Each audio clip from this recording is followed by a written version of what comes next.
নমস্কার, আমি বৈশাখী।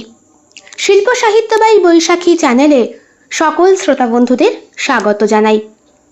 আজ আপনাদের বলবো গল্প অঙ্গ। প্রাপ্তমনস্ক শ্রোতা বন্ধুদের জন্য গল্প পাঠ এবং গল্প লেখায় আমি বৈশাখী বিশ্বাস দেবনাথ। গল্পটি প্রথম থেকে শেষ পর্যন্ত শুনবেন। ভালো লাগলে অবশ্যই লাইক করবেন, কমেন্ট করবেন, শেয়ার করবেন এবং আপনাদের প্রিয় চ্যানেল শিল্প সাহিত্য বাই বৈশাখী সাবস্ক্রাইব করে বেল বাটন প্রেস করে পাশে থাকতে একদম ভুলবেন না। বন্ধুরা, শিল্প সাহিত্য বাই বৈশাখী এখন চলে এসেছে ইউটিউব মিউজিক পডকাস্টে। ইচ্ছে করলে আপনারা সেখান থেকেও গল্প শুনতে পারেন এবং আপনাদের ব্যক্তিগত মতামত আমার সঙ্গে শেয়ার করতে পারেন। আজ আপনাদের বলবো গল্প অঙ্গ। গল্প পাঠ এবং গল্প লেখায় আমি বৈশাখী বিশ্বাস দেবনাথ। গল্পটি প্রাপ্তমনস্ক শ্রোতা বন্ধুদের জন্য। যাইতাছি দোকানধারে, এমন সময় ওই মাগিটাই আইসা আমার যাত্রা পথে বিলম্ব ঘটাইল। গজ গজ করতেছো কেন? ও মানো দাদি, হয়েছেটা কি? আর কইও না, রামচরণের নাতনিটা ওই কালিন্দি কুৎসিত একখানা মাইয়া। শালা আমারে কয় কি না, সাত সকালে বুড়ি কই যাও, ক দেখিনি সাহস কদ্দুর। কও কি? ওই মাইয়ার আবার অত সাহস হইল দিয়া? হ্যাঁ জানে জন্মাইয়া নিজের মাটারে খাইছে। আমি তো কই ওই মাগিখানা একখানা আস্ত রাক্ষসী। অমন কথা কইও না। রামচরণের কাছ থেকে কিন্তু টাকা পয়সা মাঝে মধ্যে তুমিও ধার নাও, আমিও ধার নি। যার বাড়ির নাতনি সে বুঝুক গে, তোমার কি? হক কথা কইছিস, তবুও আমার যাত্রা পথে ওই মাইয়াখানা কালসাপ হইয়া কেন দাঁড়াইবে কত? সকাল সকাল যাইতেছিলাম হাটে, কোথায় ভাবলাম গিয়া দুইটা শাপলা বিচ্চা 2 পয়সা নিয়ে আসবো ঘরে। মাগিখানা আমার পথ আগলায় দাঁড়ায় রয়েছে। জানিস গতরখানা দেখছিস ডগমগ করতেছে এখন। ও কি কালা মাইয়ার আবার রূপ কি! ওর কথা কইস না রে, কালা মাইয়ারই আজকাল দেখি ফর্সা ফর্সা রূপ হইছে। কালিন্দি ওরে কে কইব, দিয়া অত সুন্দর রূপ পায় ভগবান জানে। সারা মুখে এক সময় ছোট্ট ছোট্ট বিজগুড়ি ছিল ভর্তি, জায়গায় জায়গায় কষেরও ঘা। জন্মানোর পরই পক্স হইছিল না ওই বসন্ত, ওর মাটা তো ওইতেই গেল। ও কি কইরা বাচ্চা গেল কে জানে। রাস্তার মোড়ের ধারে 2 জন মানুষ মিলে কালিন্দির নামে গজগজিয়ে আলোচনা করছে। গরুর গাড়িতে চড়ে রামচরণ যে বোঝাই করা মালপত্র নিয়ে ফিরছিল, আলাপ আলোচনা করা এই 2টো মানুষ সেই দিকে ভ্রুক্ষেপ করেনি। রামচরণ বেশ কিছুক্ষণ মোড়ের মাথায় দাঁড়িয়ে নিজের মা মরা নাতনি সম্পর্কে অমন কুরুচিকর মন্তব্য শুনে আর সহ্য করতে না পেরে বলেই বসলেন, তা বলি তগো কি যায় আসে? আমার নাতনি কি তগো বাড়ি গে বইয়া থেকে খাওনের লগে?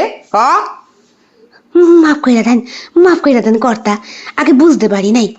আগো কালিন্দি তো আমাগোই গ্রামের মাইয়া, অগো বিয়ার লগে তো আমাদেরও চিন্তা যায়। কারো চিন্তা করতে পারবে নি, আমার বাড়ির মাইয়া আমি বুঝুম বলে গরুর গাড়িতে বসে থাকা রাখাল বালকটিকে হুকুম দিয়ে চলে গেলেন তিনি। কাম সারছে বুঝলা? এই যে শূন্য ফেললো, এবার আর দিবে নে তোমার আর আমার টাকা ধার। 2 জন মানুষ তাদের গন্তব্যের দিকে চলে যায়, কিন্তু মুখ দুটো একেবারে অন্যরকম হয়ে গিয়েছে, চিন্তার ভাঁজে।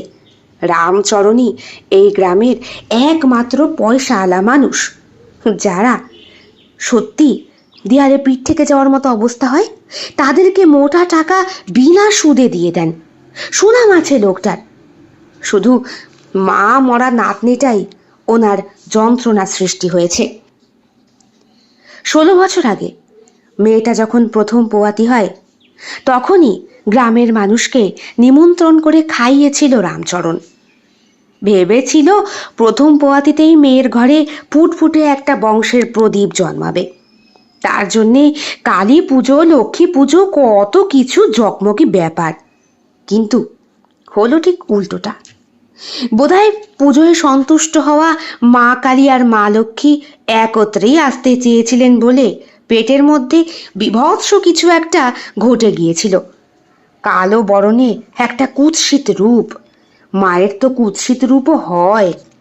তাই সব মিলিয়ে ফুটফুটে সন্তানটাকে কোলে নিয়ে মনের সমস্ত কালিমা লিপ্ত করার জন্যে নাম রেখেছিলেন কালিন্দী। জন্মের 3 দিনের মাথায় বসন্ত রোগ হয় বাচ্চাটির এবং তার মায়ের। মাকে বসন্ত গ্রাস করে, কিন্তু বাচ্চাটি বেঁচে যায়। কালিন্দী সেই থেকে রামচরণের একমাত্র বেঁচে থাকার আস্থা। জামাই বাবা জীবন পরেশনাথ, সে অন্যত্র বিবাহ করেছে, আজ বছর 10 হতে চলল। সেই ঘরেও ফুটফুটে একটা কন্যা সন্তান হয়েছে শুনেছিলেন তিনি। বিয়ের মাসখানেকের মধ্যেই সেই মেয়েটি পোয়াতি হয়ে যায়। বোধহয় আবার একটা মেয়েই হয়েছিল তার। যদিও রামচরণ কোনো খোঁজ খবর রাখার প্রয়োজন বোধ করেননি। শুধু গ্রামের লোকের মুখে এইটুকু শুনেছিলেন, রামচরণের ওই 2 নম্বর নাতনি তারা দেখছো, মানতাসি রামচরণের মাইয়া নাই ওইটা, কিন্তু হইলে কি হবে, ওই বউখানাও কিন্তু লক্ষ্মী মন্তর। মাইয়াখানা কি সুন্দর হয়েছে দেখতে, নাম রাখছে নাকি ওর পিতা। আমি শুনছি 10 বছর বয়স হইব, অনুষ্ঠান কইরা জন্মদিন পালন করব, নিমন্ত্রণ করব আমাকে সকলরে, রামচরণরেও করব। যতই হোক রামচরণের জামাইটা তো বাইসা আছে, আর জামাইয়ের বংশটাও তো রামচরণ আগলায় রাখছে। কালিন্দী আর যাই হোক না কেন অনেক সম্পত্তির মালকিন হবে এককালে। রাহো তো দিদি তোমার সম্পত্তি। আজকাল পুরুষ মানুষরা একটু রূপ পছন্দ করে। অমন কুৎসিত মাইয়ারে ঘরের বউ কইরা কে আনবে? আয়নায় মুখ দেখলে আয়নায় বোধহয় লজ্জা পাইয়া যায়। আস্তে কদিই ভবেশের মা, জোরে কইস না, পরে শেষে টাকা ধার দিবে না রে। এমন মন্তব্য বহু শোনা যায়। গ্রামের মহিলারা যখনই দুপুরবেলা স্নান পর্ব সেরে রোদে বসেন চুল শুকোতে, তখন বিশেষ করে পুকুর ধারে আর ওই দক্ষিণের মাঠে গরু চড়াতে গিয়ে যে সমস্ত মহিলারা গল্প করতে বসে পড়েন সংসারের, তাদের মুখে মুখে মাঝে মধ্যেই কালিন্দী আর তার সৎ বোনের নামটা উঠে আসে। রামচরণ জন্মদিনে গিয়েছিলেন ওনার দ্বিতীয় নাতনির, আর সেইখানে গিয়েই সর্বপ্রথমে সেই দ্বিতীয় নাতনিকে দেখে অবাক হয়ে গিয়েছিলেন তিনি। নিজের মেয়ের মুখের প্রতিচ্ছবি, কি করে সম্ভব? মা তো আলাদা। গলার সোনার চেনটা খুলে আশীর্বাদ করে এসেছিলেন। বাড়িতে এসে কালিন্দীকে বলেছিলেন, শোন শোন, অনেক ভাগ্য কইরা অমন একখানা বোন পাইছস। তোর বোন হইল গিয়া খুব সুন্দরী। এমন কথা কও কেন দাদু?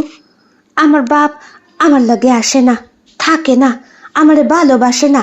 কে কইছে দিদি তোরে ভালোবাসে না? তোর খরচের লগে পেতম পেতম টাকা পাঠাইতো, আমার কাছে ধমক খাইয়া আর পাঠায় না। পুরুষ মানুষের তো একখানা মায়া মানুষ লাগে সংসার করণের লগে। ওই আমার এই দেখ, 3 বিয়া করছি, কপালের দোষ বউগুলাইরে ধরে রাখতে পারি নাই। একমাত্র সেই 3 নম্বর পক্ষের বউখানা তোর মারে আমারে উপহার দিয়া গেল নে। তারপরে তো তুই হইলি, তুই তো এখন আমার চতুর্থ পক্ষের বউ। বলে দাদু ঘাড়ে হাত রাখেন আদরের নাতনির। কালিন্দী দাদুকে ধাক্কা মেরে বলে, দূর দাদু যাও দেহি। শোন শোন, একখানা কাম করছি, আমার ওই 2 নম্বর নাতনি আর যাই হোক না কেন, সে তো তোর বাবেরই অংশ। ওরে নেমন্তন্ন কইরাইছি, কিসের লগে? আমার বাড়িতে 2টা খাওয়ামু, হ্যাঁ লগে। বাড়ি তো খুব একটা দূরে না, কাছাকাছি রইছে। খুব খারাপ লেগেছিল প্রথমে কালিন্দীর, কিন্তু যেই দিন গরুর গাড়িতে করে প্রথম রামচরণের সঙ্গে তার 2 নম্বর নাতনি এই বাড়িতে পা রাখলো, কালিন্দী সেই দিন হাঁ করে তাকিয়েছিল ওর পিতার দিকে।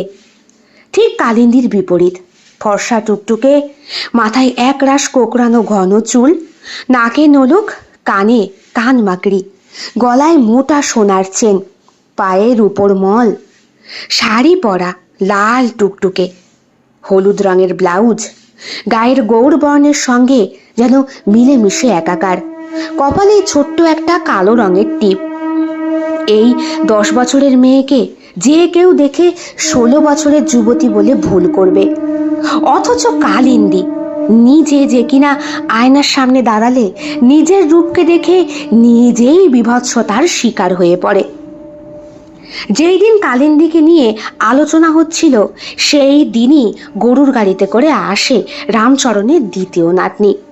ভবেশের মা দেখেছিল সেইটা।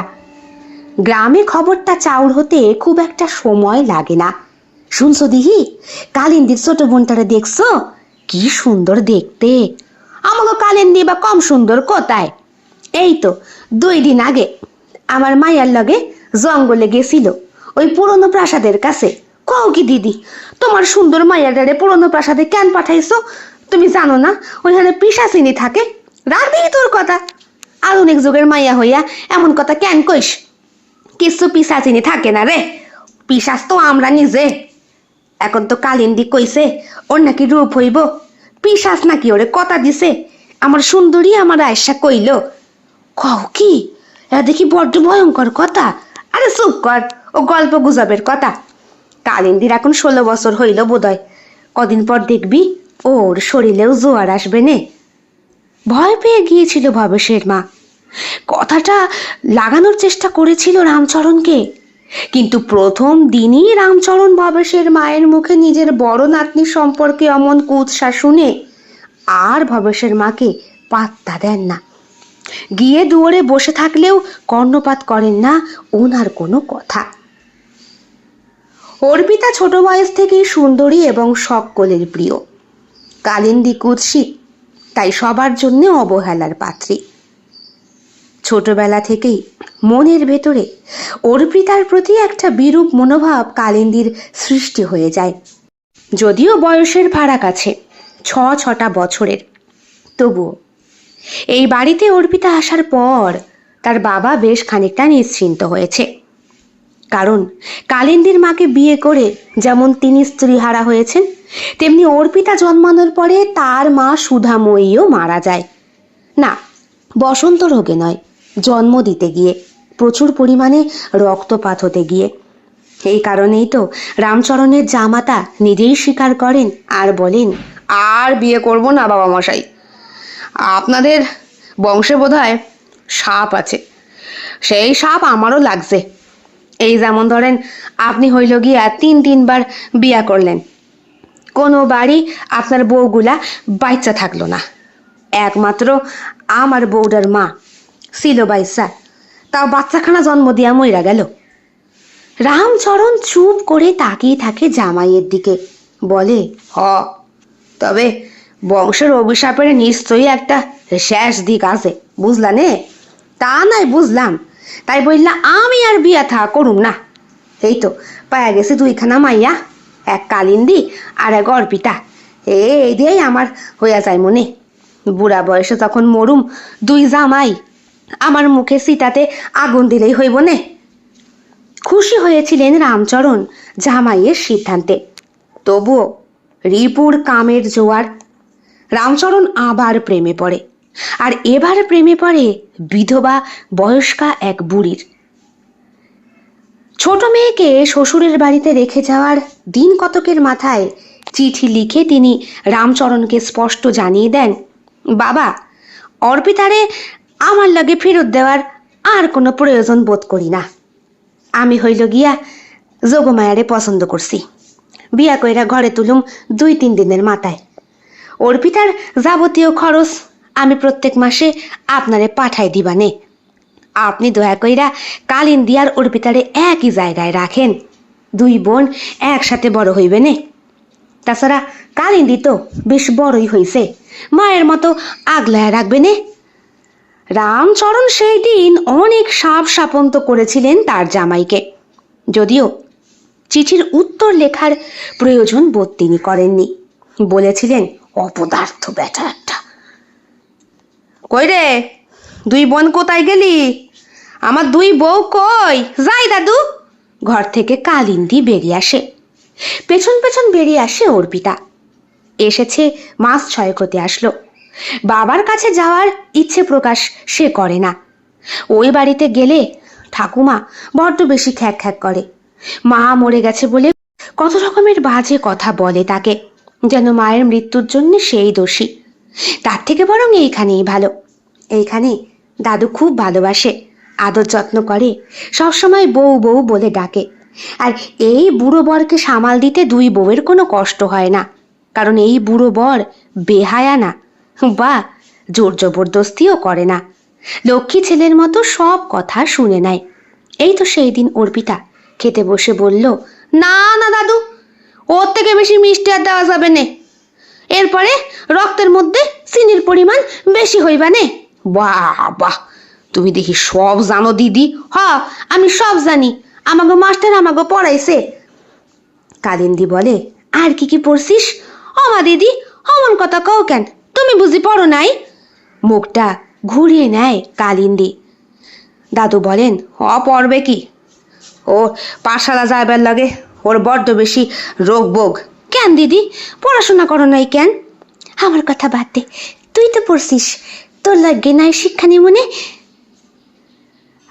আদর করে ডাক দেওয়ার পরে দুই গিন্নি কাছে আসতেই তিনি বললেন, নাও, তোমাকে দুই বোনের লগে দুইখানা শাড়ি নিয়ে আইসি হাট থেকে, দেখছো? তোমার না বারবার কইছি দাদু, এই বুড়া বয়সে হাটে বাজারে যাওয়া দরকার নাই। না গেলে খাওয়াবাটা কি? খাওয়াবাটা কি, খাওয়াবে কে? এখনো তো ভাতার জোটানোর বয়স হয় নাই। যাও দেখি, অমন কথা কইও না। কথাটা রাগ করে বলে অর্পিতা। কালিন্দী দেখতে পায়, বরের কথা শুনতেই অর্পিতার চোখে মুখে কেমন একটা লাবণ্য প্রভাব ফুটে উঠেছে। আচ্ছা, স্বামী সোহাগ কি জিনিস পেতে ইচ্ছে করে কালিন্দীর। ওর বয়সে যে কটা বাচ্চা আছে প্রত্যেকের বিয়ে হয়ে গিয়েছে। কালিন্দীর নিজেরও তো 17 বছরে পা দেবে সে, অথচ তার কুৎসিত বরণের জন্যে একটা পাত্রও তার কাছে আসে না। মনটা বেজায় খারাপ হয়ে যায় কালিন্দীর। দেখতে দেখতে বছর 3 কিভাবে যেন কেটে যায়। হাসি ঠাট্টায় আনন্দে কালিন্দীর সঙ্গে অর্পিতা মিলেমিশে একাকার। মাঝখানে দাদুর শরীরটা হঠাৎ করে খারাপ হয়েছিল। খেতে চাষ করতে গিয়ে বাড়িতে খবরটা দিয়ে গিয়েছিল পকাইদা। দৌড়ে দৌড়ে এসেছিল সে, তার খালি গায়ে গামছা জড়ানো। অমন অবস্থায় বর্ষায় ভিজে পুরুষালী সুঠাম শরীরটার দিকে হাঁ করে তাকিয়েছিল কালিন্দী। ধমকের স্বরে পকাইদা বলেছিলেন, হা কইরা কি দেখতেছিস? তো দাদু মইরা পয়রা রইছে, খুব অসুস্থ, শিগগিরই চ। ছুটতে ছুটতে গিয়েছিল কালিন্দী আর অর্পিতা দুইজনে, কিন্তু অর্পিতার সুন্দর প্রস্ফুটিত বক্ষ বিভাজিকার দিকে তাকিয়েছিল হাঁ করে সেই পকাইদা। তারই সম্বন্ধ নিয়ে এসেছে তার মা, ভালো নাম পঙ্কজ, পঙ্কজ মিত্র। আদর করে সবাই পকাই বলে ডাকে। আমি তো খুব খুশি, পকাই হইল গিয়া ভালো পোলা।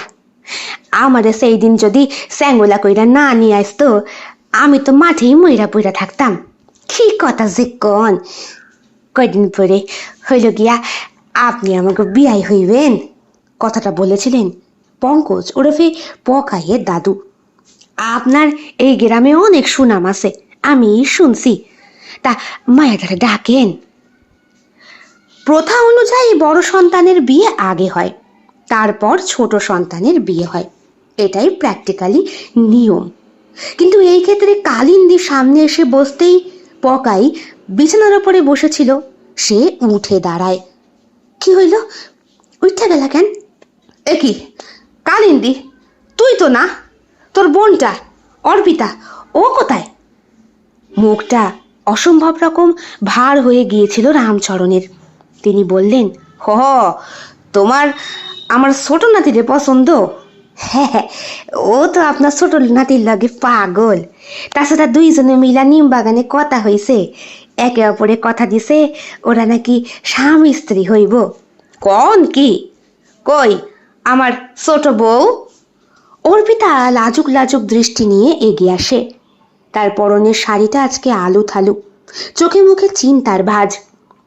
সে জানে বড়দিদির সম্বন্ধ নিয়ে এসেছে, কিন্তু এসেই যে তার প্রিয় কাছের মানুষটা তার নামটা এমন নির্লজ্জের মতো বলে ফেলবে এইটা সে আশা করেনি। কি পছন্দ? পায়ের আঙুঠ পরা নখের মধ্যে মাটি ঘষতে থাকে সে। তার নাকের নোলক একবার যেন ঝলকে ওঠে। সেই মুহূর্তে সুন্দর করে গোধূলি আভায় আরও বেশি প্রস্ফুটিত পদ্মের মতো রাঙা হয়ে ওঠে অর্পিতার নাকের নলক সহ তার দেবী প্রতিমার মতো মুখশ্রীটা। মাটির ঘরের জানালা দিয়ে আলো ঢুকেছে সূর্যের। দাদু বললেন, ওই কথাই হইল, পাকা কথা এক করে দালে। আমার কিন্তু কথার দাম আছে নে। অগ আমি জানে সে কথা, বলে পঙ্কজের দাদু। শুভ দিন দেখে বিবাহ সুসম্পন্ন হবে ওদের। বিয়ের দিন খুব শিগগিরই এগিয়ে আসতে শুরু করেছে। একটু একটু করে বুকের ধুকপুকানি শতগুণ বাড়তে শুরু করেছে ছোট্ট অর্পিতার। তার সৌন্দর্য অতুলনীয়।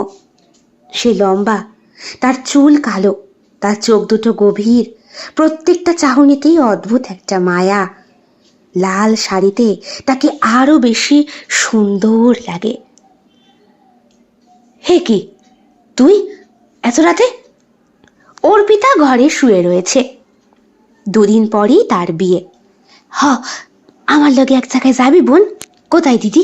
চল না আমার লগে চ। কদিন আগেই ওই পুরনো রাজবাড়িতে ওদেরকে যাতায়াত করতে দেখে ধমক মেরেছিলেন দাদু।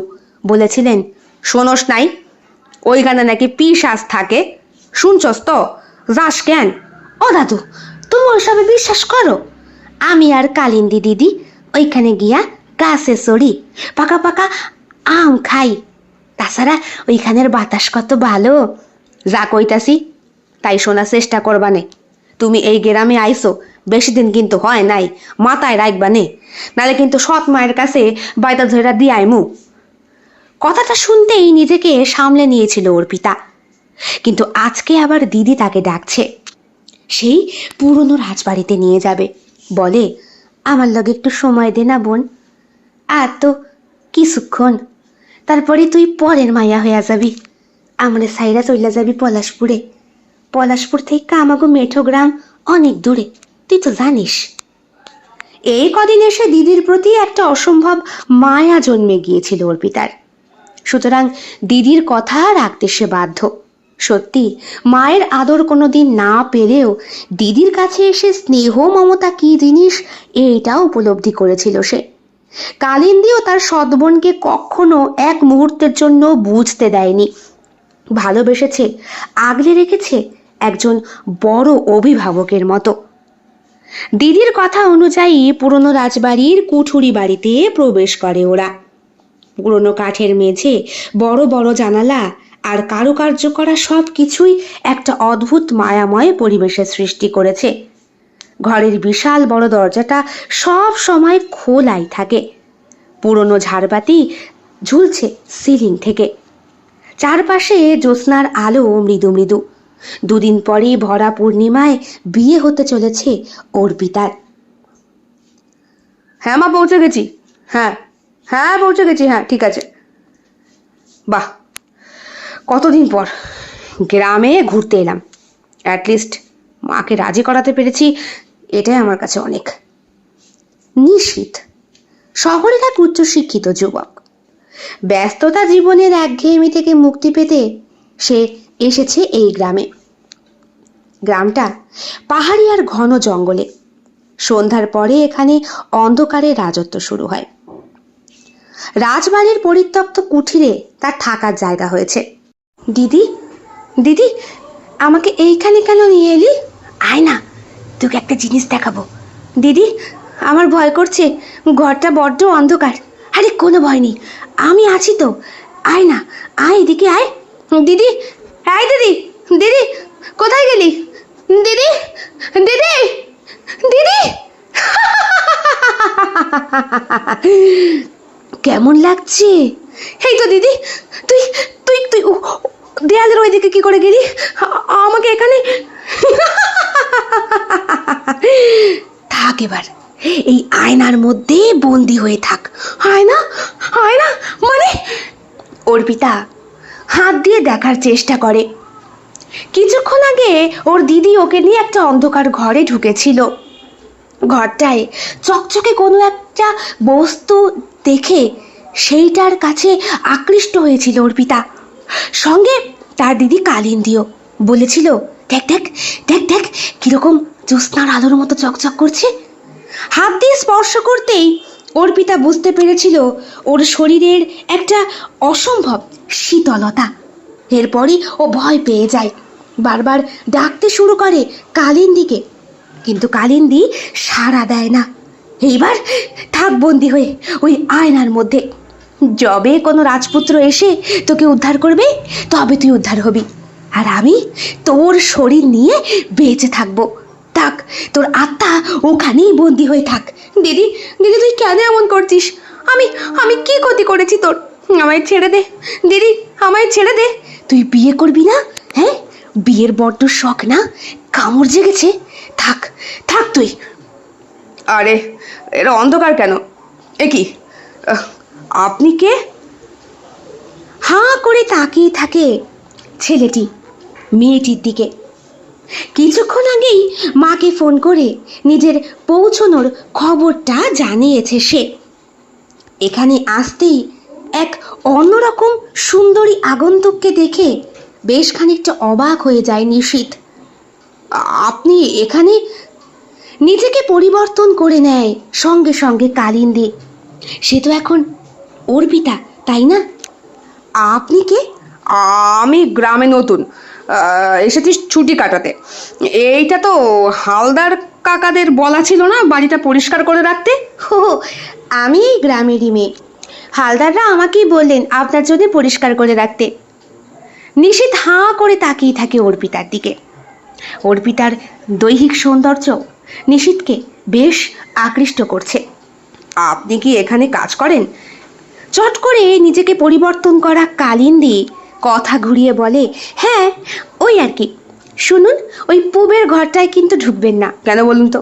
বুঝতেই তো পারছেন, গ্রামে গঞ্জের এলাকা, এখানে ভূত প্রেতকে মানুষ বড্ড বেশি বিশ্বাস করে। একটা আয়না আছে ওখানে, ওই আয়নায় খবরদার নিজের মুখ দেখবেন না। কেন?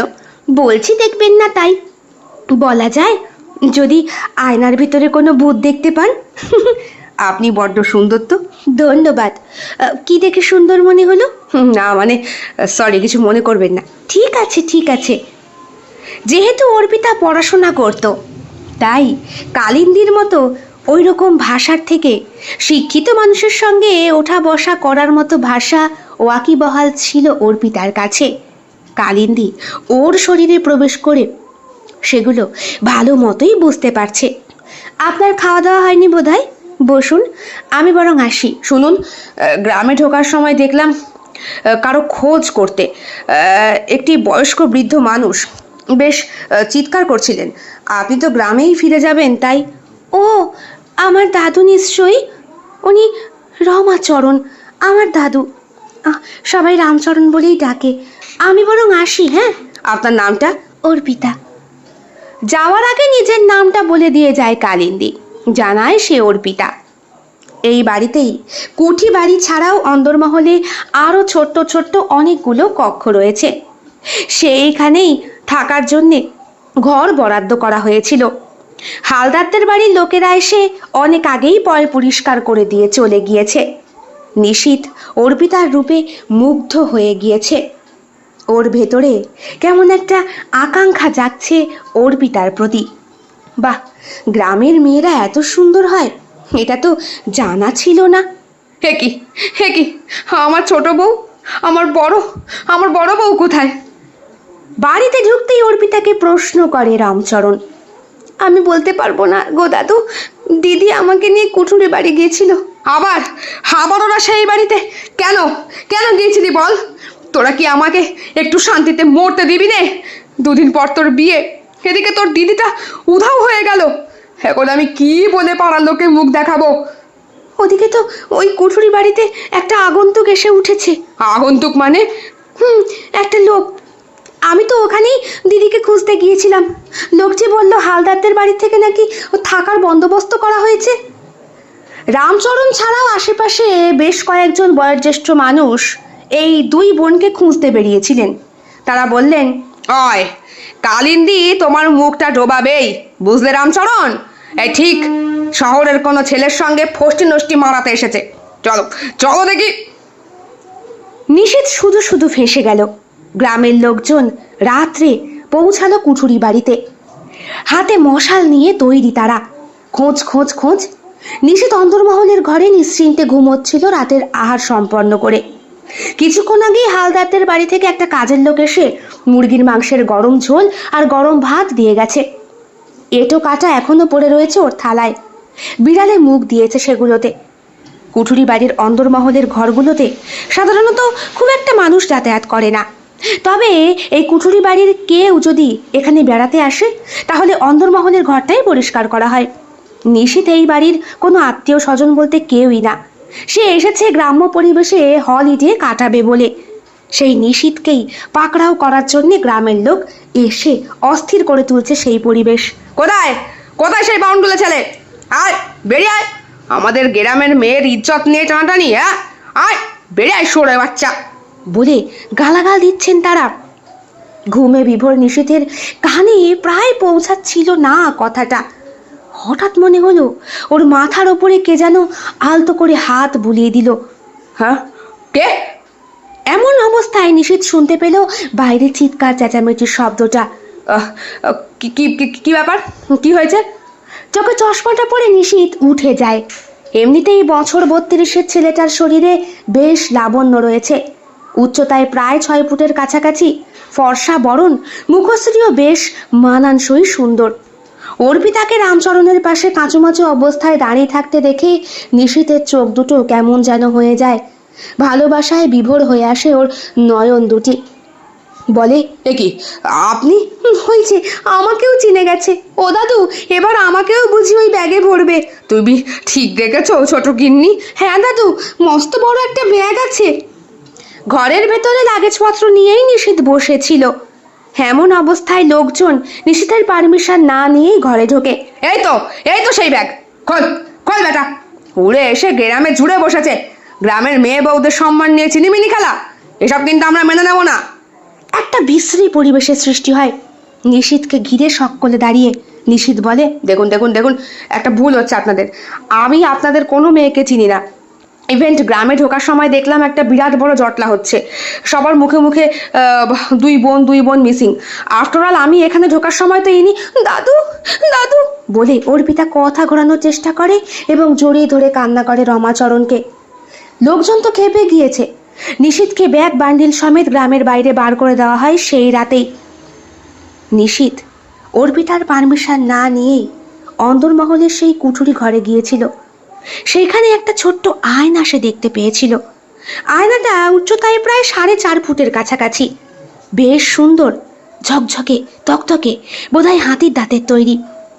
এই রাজবাড়িতে এসে কোনো একটা অ্যান্টিক পিস সে নেবে না তা তো হয় না। কাজেই একটু হাসে নিশীথ। ভালোই হয়েছে, রাত্রে অ্যাডভেঞ্চার করতে করতে ট্রেনে করে না হয় ফিরে যাবে। কিন্তু এই আয়নাটাকে এখন কি করে? বের করলেই তো দোষ। এদিকে ঘর থেকে বেরোনোর সময় অর্পিতার মুখে একটা বিভৎস চিন্তার ছাপ দেখতে পাচ্ছেন রমাচরণ। বলছেন, কিছু খুঁজছিস দিদি? পেলি তোর দিদিকে? না দাদু, এই বাড়িতে আয়না নেই বুঝি? হ্যাঁ। আয়না? তুই এখন আয়নার কথা বলছিস? দুদিন পরে তোর বিয়ে। আমি তোর শ্বশুর বাড়ির লোককে কি বলে মুখ দেখাবো নে? গ্রামে রোটে যায় পরের দিনই। কালিন্দীকে পাওয়া যাচ্ছে না। শহরের সেই ছেলেটিকেও গ্রাম থেকে বিদায় করে দেওয়া হয়েছে। অথচ কালিন্দী উধাও। গেল কোথায় মেয়েটা? বাহ, গেলি ঘুরতে মায়ের ওপর অভিমান করে? হ্যাঁ, আমি নাকি তোকে এখানে থাকলে বিয়ের জন্যে উতলা করে তুলি, তা এখন সঙ্গে করে গ্রাম থেকে নিয়ে এলি একটা আয়না। কোথায় একটা টুকটুকে ফুটফুটে বউ নিয়ে আসবি তা না। মা, তোমার গ্রামের মেয়েদের পছন্দ? খুব পছন্দ। তা কাউকে কি মনে ধরেছিল? ধরেছিল, তবে সেই তো ঠ্যাঙানি দিয়ে বাড়ি ভাগিয়ে দিল। বলিস কি? হ্যাঁ গো মা। নিশীথ দিনের দিনই ভোরবেলা বাড়ি ফেরে। বাড়ি ফিরে মাকে নিজের গ্রামের অভিজ্ঞতার কথা বলতেই মা হেসে কুটোকুটি। বললেন, দেখেছিস, ওখানে এখনো গাঁইয়া লোকেরা থাকে। তোর কথায় কেউ বিশ্বাস করলো? লোকে ভাবছে লাগেজের মধ্যে নাকি মেয়ে নিয়ে এসেছে। তাও তো না হয় মানতাম। আয়নাটা প্রথম মাই বার করেছিলেন। বললেন, তোর ঘরেই রাখি বাবু? হ্যাঁ মা, আমার ঘরেই রাখো। অফিস থেকে ফিরে এসে নিশীথ জামা কাপড় ছাড়ছে ওই আয়নার সামনেই দাঁড়িয়ে। আয়নার মধ্যে একটা অদ্ভুত মায়া আছে। হঠাৎ করেই মনে হলো নিশীথের আয়নার ভেতরে কেউ একটা রয়েছে, যার শরীরে লাল শিফনের শাড়ি, যার দেহের প্রতিটা অংশ সুন্দরভাবে ফুটিয়ে তোলানো, যার মসৃণ কোমল ত্বক আর মুখে একটা লেগে থাকা মৃদু হাসি। কে কে তুমি? আমি আমি আমি অর্পিতা। অর্পিতা? নিশীথের মনে পড়ে। না, তা কি করে হয়? তুমি তো আমাকে ঠ্যাঙানি দিয়ে। ও আমি নয়, আমার দিদি কালিন্দী আয়নার মধ্যে আমাকে বন্দি করেছে। ও পিশাচিনীকে ভালোবাসে, পছন্দ করে। পিশাচিনী ওকে এই শক্তি দিয়েছিল। দিদি আমাকে সহ্য করতে পারতো না। দুদিন পরে আমার বিয়ে ছিল, তাই খবরটা নিশীথের কানে এসেছে। নিশীথ ওই বিয়ে করার জন্যই পালিয়ে এসেছিল, তবে অর্পিতাকে নয়, অন্য পাত্রীকে। সে বলল, তোমার পাত্র বুঝি তোমার জন্য অপেক্ষা করছে না? করছে তো। সে আমায় কথা দিয়েছিল আমার সঙ্গে জীবন কাটাবে। এখন বোধহয় আমার জায়গায় কালিন্দী দিদি সংসার করছে। কিন্তু এটা কি করে পসিবল? এক সেকেন্ড। টাওয়াল পরা অবস্থায় ছিল নিশীথ। বলল, তুমি একটু ওয়েট করো, আমি পোশাকটা বদলে আসি। পোশাক বদলে আসলো নিশীথ। এদিকে মা খাবার বেড়ে ডাকছে। আয়নার ভেতরে যে সত্যি সত্যি একটা মেয়েকে বন্দি করে নিশীথ নিয়ে এসেছে, এই কথাটা কি কেউ বিশ্বাস করবে? বলো দেখি। আমি অর্পিতা বলে নিজের জীবনের সমস্ত কথা খুলে বলে। নিশীথ ধীরে ধীরে অর্পিতার প্রতি আকৃষ্ট হতে শুরু করে। কিন্তু তুমি এখন কিভাবে? আপনি একটা উপকার করবেন আমার জন্যে। একবার একবার সেই গ্রামে যাবেন। আগামীকাল আমার বিয়ে হওয়ার কথা ছিল। আমি জানি আমার দেহ নিয়ে আমার আত্মার অর্ধেক অংশকে আয়নার মধ্যে রেখে দিদি সংসার করবে, কিন্তু পারবে না, বেশি দিন পারবে না। কারণ নির্দিষ্ট সময়ে পরে আত্মা যখন আমার শরীরটাকেই ফেরত চাইবে, তখন দিদি আবার আয়নার কাছে আসবে, এসে ক্ষণিক মুহূর্তের জন্যে আত্মা বদল করবে, তারপরে আবার চাইকে সেই। এমন কেন? হ্যাঁ হ্যাঁ, এটাই পিশাচ বলে দিয়েছিল। তুমি কি করে জানলে? এই বন্দি হওয়ার পরে আমি সব বুঝতে পেরেছি। নিশীথ বাবু, আপনি আমাকে উদ্ধার করুন। আপনি যখন আয়নার মধ্যে করে আমাকে ব্যাগে ভরেছিলেন, আমি তখন চিৎকার করেছিলাম। আপনি শুনতে পাননি আমার কথা। নিশীথ বলে, এখন কি করব? আপনি একটু গ্রামে যাবেন আমাকে নিয়েই। নিশীথ মাকে এ ব্যাপারটা জানায়। আয়নার ভেতরে বন্দি অর্পিতার কথা বলে না ঠিকই, শুধু বলে, মা, এই আয়নাটা দিয়ে আসি, বুঝলে? এটার অনেক দাম, বহু মূল্য এর। আমার অত টাকা নেই এটা কেনার মতো। কি বলছিস বাবু? এত সুন্দর একটা জিনিস বয়ে নিয়ে আসলি, দিয়ে আসবি? যেটা ভালো বুঝিস কর। বড় হয়েছিস তো, তোর ওপরে এখন আর জোর জবরদস্তি করি কি করে? মা, কেন তো সবসময় এমন করো? নিশীথ রাগ দেখায়, তবে গাড়ি নিয়ে বেরিয়ে যায় সে। অফিসে 7 দিনের ছুটি তো ছিলই, গ্রাম থেকে তাড়িয়ে দেওয়ার জন্যে না হয় চলে এসেছিল বাড়িতে, বেশি হুজ্জুতি করেনি। কিন্তু এখন প্রবলেমটা ফেস করে নিশীথ বুঝতে পারছে, গ্রামে পৌঁছানোর সঙ্গে সঙ্গেই যেই মানুষরা ওকে তাড়িয়ে দিয়েছিল তাদের মুখোমুখি আবার হতে হলো নিশীথকে। নিশীথ বলে, আপনারা ভুল ভাবছেন। দেখো বাপু, ভুল কি ঠিক বলতে পারবো না। হালদারদের বাড়ির সঙ্গে কথা বলেছি, ভুল আমাদেরও হয়েছিল। তোমার আসার কথা ছিল, ঠিক আছে, কিন্তু মেয়েটা যে কোথায় গেল? ওই দেখো, ওর বোনের বিয়ে হচ্ছে। নিশীথ পৌঁছে যায় রামচরণের বাড়ি। সেইখানে অর্পিতাকে বধূ বেশে সাজিয়ে বসিয়ে রাখা হয়েছে। বাহ, খুব সুন্দর লাগছে কিন্তু তোমাকে। ধন্যবাদ। আপনি আবার এসেছেন? আমার দিদি। পাত্রটি কোথায়? ওরে মুখ পুরি, তোর কপাল পুড়লো রে।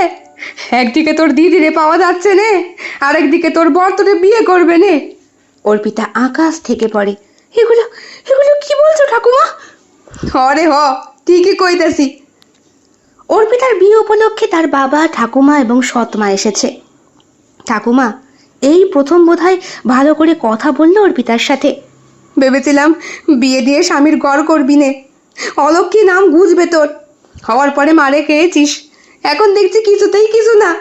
রামচরণও দূরে বসে কাঁদছে। সুন্দর বাড়িটা সাজানো রয়েছে, সানাই বাজছে। এমনই একটা মুগ্ধ পরিবেশের মধ্যে এসে উপস্থিত হয়েছিল নিশীথ। কিন্তু ওর পদধূলি পড়ার সঙ্গে সঙ্গেই এমন অশুভ কথা। পাত্রপক্ষ বলে দিয়েছে, যে এই বাড়ি থেকে সমস্ত বোন উধাও হয়ে যায়, যার লাশটি পর্যন্ত খুঁজে পাওয়া যায় না, আর সেই বোন যে কী কাজের সঙ্গে যুক্ত হতে পারে এ আমাদের ভালো করেই জানা আছে। তা আমি বলি, ওই মেয়ের সঙ্গে আমার ছেলের বিয়ে হতে পারে না। এমন একটা পরিবারের সঙ্গে আমরা কিছুতেই সম্পর্ক স্থাপন করতে পারি না। এরপরে রামচরণ আর কিছু বলতে পারে না। নিশীথ তাকিয়ে রয়েছে রামচরণের মুখের দিকে। ইস, মানুষটা বয়সের ভারের সঙ্গে সঙ্গে চিন্তার ভার তাকে বোধহয় ভেতরে ভেতরে আরো বেশি শেষ করে দিচ্ছে। অর্পিতা খুব কাঁদছে। তার অপার্থিব দেহিক সৌন্দর্য, আয়নায় দেখা মেয়েটির আত্মার সঙ্গে এই মেয়েটির দেহের বল্লরীর প্রচণ্ড মিল। আচ্ছা, কালিন্দী যদি অর্পিতার দিদি হয়, তাহলে তার বয়স তো এখন প্রায় 19-20 কাছাকাছি। শহরে বিয়ে করে নিয়ে যেতে হলে একটি 18 বছরের ঊর্ধ্বের মেয়েকেই নিয়ে যেতে হবে। গ্রাম্য পরিবেশে বাচ্চা মেয়ের বিয়ে হলেও শহরে তো সব হয় না। চট করে একটা নৃশংস বুদ্ধি মাথায় খেলে যায় নিশীথের। আচ্ছা, আমি বিয়ে করবো আপনাকে। অর্পিতা ওরফে কালিন্দী তাকিয়ে থাকে ওর দিকে। আসলে ওরও যে পছন্দ হয়নি এই মানুষটাকে তা নয়, কিন্তু যেহেতু অর্পিতার পছন্দ করা পাত্র পঙ্কজ মানে পকাই, তার কাছে এই শহরে পাত্র মানে পঙ্কজ এই পাত্রের কাছে কিছুই না। অর্পিতার চোখে জল চলে আসে। লোক জ্ঞানহীন অবস্থাতেই সে চলে যায় নিশীথের কাছে, পায়ে লুটিয়ে পড়ে তাকে বলে, আমাকে উদ্ধার করবেন বাবু, সত্যি উদ্ধার করবেন। ধুমধাম করে বিয়ের অনুষ্ঠানটা সম্পন্ন হয়। নিশীথ বাড়িতে মাকে ফোন করে জানিয়ে দেয়, মা, বরণ ডালা সাজাও, তোমার বৌমা নিয়ে আসছি। মা কম খুশি নন। ছেলের 32 বছর বয়স হয়ে গিয়েছে, এখনো বৌমা আনতে পারেননি। এদিকে ছেলের বয়সী অন্যান্য ছেলেরা বিয়ে করে বাচ্চার বাবা হয়ে বসে রয়েছে। সেই ছেলে গ্রামে গিয়ে মতিগতি পরিবর্তন করে যখন বিয়ে করলো, তখন সেই ছেলের বউকে মেনে নিতে কোনো আপত্তি নেই নিশীথের পরিবারের। খুব কান্না করছিল অর্পিতা ওর ঠাকুরদাকে ধরে। ঠাকুরদা বললেন, তোরে পার করতে পারলাম রে, হ্যাঁ ডাই গিয়ে আমার শান্তি। জানি না আমার কালিন্দিটা কোথায় গেল, আমার মায়ের শেষ রক্তটা কোথায় গেল। এইবার নিশীথ আরও বুঝতে পারে অর্পিতার বলা কথার মধ্যে এই কথাটা মিসিং ছিল। তার মানে কালিন্দী ওর সৎ বোন, বাবা হয়তো এক, মা আলাদা। বিয়ে করে কালিন্দীকে ওরফে অর্পিতাকে নিয়ে শহরে পৌঁছায় নিশীথ। ধুমধাম করে তাকে আগমন বার্তা জানানো হয়। সমস্ত রিচুয়াল কমপ্লিট করে ফুলসজ্জার রাতে আলটিমেটলি নিশীথ কাছে আসে অর্পিতার। অর্পিতা বধূ বেশে খাটে বসে রয়েছে। নিশীথ লক্ষ্য করেছে এই 2 দিনে ওর দেহের রঙের পরিবর্তন হয়েছে কিছুটা। আসলে পিশাচ শক্তির আরাধনা করে অর্পিতার সম্পূর্ণ শরীরের ওপরে নিজের রাজত্ব বসাতে পারেনি এখনো কালিন্দী। তাই ফর্সা গরনের মাঝে মধ্যে একটু একটু কালো বর্ণ ফুটে উঠছে তার। সম্পূর্ণ অঙ্গ পেতে গেলে একা পেতে হবে অর্পিতাকে, এবং পিশাচকে আরাধনা করে তার আত্মাকে সম্পূর্ণভাবে নিজের শরীরে প্রবেশ করিয়ে কালিন্দীকে চিরতরে ওই আয়নার মধ্যে বন্দি করতে হবে। এমন কথাই অর্পিতা জানিয়েছিল নিশীথকে। কেমন লাগছে তোমার? ঘর থেকে আত্মীয় স্বজনরা বেরিয়ে যাওয়ার পর অর্পিতার কাছে এসে বসে নিশীথ। ভালো। কেমন করে বিয়েটা হয়ে গেল না? আমারও, আমি ভাবতেই পাচ্ছি না আসলে তোমার মধ্যে একজন মানুষকে যে পাবো। তা তোমার দিদির কি হলো? বলতে পারবো না। আমার কালিন্দী দিদি। সে বুঝি কালো ছিল? কুৎসিত ছিল তো, দেখতে খুব একটা ভালো না, তাই নিজে খুব মানসিক কষ্টে ভুগত। ও, তোমার জন্য একটা উপহার আছে। কি? অর্পিতাকে হাত ধরে কাছে টানে নিশীথ। দেওয়ালে একটি লাল রঙের ওড়নার পেছনে অভিনব একটি বস্তু ঢাকা রয়েছে অর্পিতার জন্য। এই ঘর যখন ফুল দিয়ে সাজানো হয় তখন নিশীথ বলে দিয়েছিল সকলকে ওড়না না সরাতে। ওই স্পেশাল গিফটটা ওর সুন্দরী স্ত্রীর জন্য, যদিও মা জানে। অর্পিতাকে নিশীথ কানের কাছে মুখ নিয়ে গিয়ে বলে, ওনাটা সরাও, আমার সুন্দরী বউয়ের জন্যে সুন্দর উপহার। সত্যি? লজ্জায় লাল হয়ে যায় অর্পিতা। সে বুঝতে পারছে না এত সুখ তার সইবে তো। ওড়না সরানোর সঙ্গে সঙ্গেই আয়নার মুখোমুখি হতেই ভয় পেয়ে যায় কালিন্দী। আয়নার ওপারে অর্পিতা তার দিকে তাকিয়ে হাসছে, বলছে, কিরে আত্মা নিবি না? কালো হয়ে যাচ্ছিস তো, যতই চেষ্টা কর আমার অঙ্গে তুই তুই কালোই থাকবি, আর আমিই থাকবো। আমার অঙ্গ ধার নিয়ে কতদিন রে? তুই তো আমায় মারতে পারিসনি। না মারলে আত্মাকে সম্পূর্ণ গ্রহণ করা যায় না দিদি, যায় না। কালিন্দী ভয় পেয়ে দুপা পিছিয়ে আসে, তাকায় নিশীথের দিকে, বলে, তুমি তুমি তাহলে? আমি আয়নাটাকে নিয়ে এসেছিলাম, ভেবেছিলাম অ্যান্টিক পিস, কিন্তু এখন বুঝতে পারছি অ্যান্টিক নয়, আরও মারাত্মক কিছু অ্যান্টিক আমি নিয়ে এসেছি। ব্যাগ থেকে একটা ছুরি বার করে নিজে নিশীথ, বলে, এবার অর্পিতা, এবার কি করব? এবার এবার এবার ওর গলায় বসিয়ে দাও। তাহলে তাহলে কিন্তু তোমার শরীর, আমার আমার শরীর আমার শরীরটা তো ও পুকুরে ভাসিয়ে দিয়েছে। মানে? হ্যাঁ হ্যাঁ, তোমরা যখন তোমাকে তাড়িয়ে দিল তখনও আমার শরীরে বোধহয় একটু জ্ঞান ছিল। আয়নার থেকে বেশ খানিকটা দূরে ওই পানা পুকুরের কাছে আমি অবচেতন অবস্থায় পড়েছিলাম। ওই শরীরে তখন কালিন্দীর আত্মা ভর করেছিল, কিন্তু কিন্তু ও তাড়াহুড়োর বশে আমাকে। হেসে ওঠে অর্পিতা, বলে, তাড়াহুড়ো না রে, সম্পূর্ণভাবে তোর আত্মাকে গ্রহণ করার জন্যই তো করেছিলাম। এখন আমি অর্পিতা, আমি কালিন্দী। তুই অঙ্গ খুঁজে না পেলে কি করে নিজের আত্মাকে কাজে লাগাবি? হ্যাঁ? নিশীথ অর্পিতার দিকে তাকিয়ে বলে, তাহলে তাহলে এবার কি হবে? অর্পিতা কাঁদতে কাঁদতে বলে, তুমি তুমি কি চাও? তুমি ওকে চাও না আমাকে চাও? ওর গলায় বসিয়ে দাও ওটা। আমি তোমায় কথা দিচ্ছি, আমি তোমার কাছে ফিরে আসবো। কথা দিচ্ছি, বিশ্বাস করো, আমি ফিরে আসবো। না না না না নিশীথ বাবু, এমন আপনি করবেন না। দেখেন আমার এই কালো দেহে এখন অর্পিতার রূপ আছে। ওর আত্মা কিছুক্ষণের মধ্যে আমার দেহে প্রবেশ করবো। ওর দেহটা পুকুর পাড়ে আমি ডুবায় রাখাইছি। পচা গলা দেহ দিয়া এখন পোকা বাইর হইতাছে। এরপরে যখন ওর দেহটা খুঁজে পাবে লোকেরা, আগুনে পুড়ে দেবে, চিরতরে মুক্তি। তখন ওর অর্ধেক আত্মা আর আপনি আয়নায় দেখতে পাবেন না। আমারে গ্রহণ করবেন তখন। আসেন। নিশীথ ছুরিটাকে নিয়ে জানলা দিয়ে ছুঁড়ে ফেলে দেয়, বলে, অঙ্গ, এই অঙ্গটাই তো আকর্ষণীয় বস্তু কালিন্দী।